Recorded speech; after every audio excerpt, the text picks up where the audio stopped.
નમસ્કાર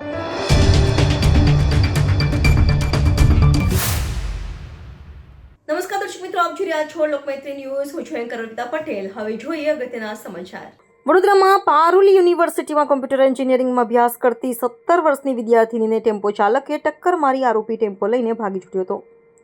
વડોદરા શહેરના વાઘોડિયા બ્રિજ નીચે કોલેજે રહેલી 17 વર્ષની યુવતીને ટેમ્પો ચાલકે અડફેટે લેતા તેનું ઘટના સ્થળે જ મોત થયું હતું. અકસ્માતની આ ઘટના સીસીટીવી કેમેરામાં કેદ થઈ ગઈ છે.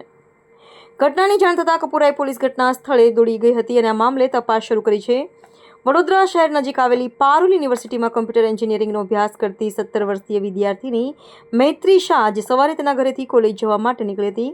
આ વિદ્યાર્થીની વાઘોડિયા ચોકડી ખાતે પહોંચી ત્યારે ટેમ્પો ચાલકે તેને અડફેટે લીધી હતી, જેને પગલે આસપાસના લોકોના ટોળે એકત્ર થઈ ગયા હતા. અકસ્માત બાદ ટેમ્પો ચાલક ઘટના સ્થળેથી ભાગી ગયો હતો.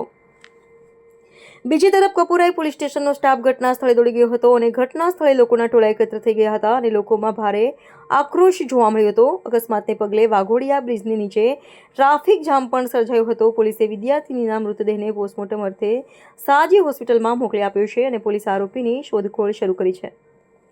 ઘટનાને પગલે વિદ્યાર્થીનીના પરિવારજનો પણ સાજી હોસ્પિટલમાં પહોંચ્યા હતા અને આક્રંદ કર્યું હતું.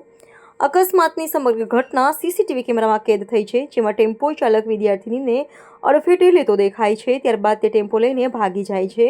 પોલીસે સીસીટીવીની મદદથી આ કેસમાં તપાસ શરૂ કરી છે. ઉલ્લેખનીય છે કે ગઈકાલે જ વડોદરાના કલાલી બ્રિજ પાસે અકસ્માતમાં એક સિનિયર સિટીઝનનું મોત થયું હતું, તો 3 દિવસ પહેલા વાઘોડિયા બ્રિજ પાસે નિવૃત્ત એએસઆઈના પુત્રનું અજાણ્યા વાહનની ટક્કરે મોત થયું હતું.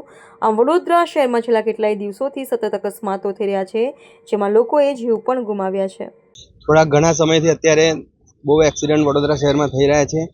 જે રીતના નશેડીઓ ગાડી ચલાવે છે એ રીતના નિયંત્રણ થોડું આવે. અમારું સ્વજન તો આજે સવારે ઘરેથી એકદમ ખુશી આમ કોલેજ જતું હતું પારુલ યુનિવર્સિટીમાં. ત્યાં વાઘોડિયા ચોકડી અગાડી એક બોલેરો કારે અકસ્માત કરી અને ભાગી ગયેલ છે. તો તેને પણ અમારી અપીલ છે પોલીસને કે એને કડકમાં કડક સજા થાય અને એને વહેલી તકે એને પકડીને સજા કરે અને આવી રીતના હવે ભવિષ્યમાં થાય ના. અને આ જે રીતના દોડમ ગાડીઓ ચલાવે છે લોકો એના પર નિયંત્રણ લાવે. પોલીસને અને સરકારને અમારી અપીલ છે કે આ બધા પર નિયંત્રણ લાવે, જેથી બધા જેના સ્વજન ગયા હોય એને જ ખબર પડે કે આ બધું કઈ રીતના થાય છે.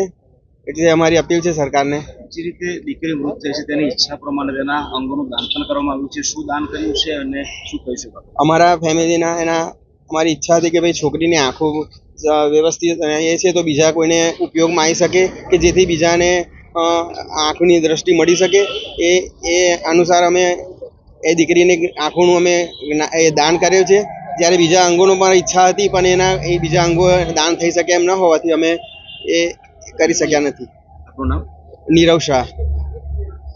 લોકમૈત્રી ન્યૂઝ સાથે જોડાયેલા રહેવા અમારા યુટ્યુબ ચેનલને સબસ્ક્રાઇબ કરી ફેસબુક અને ઇન્સ્ટાગ્રામ પેજને લાઇક અને શેર કરો.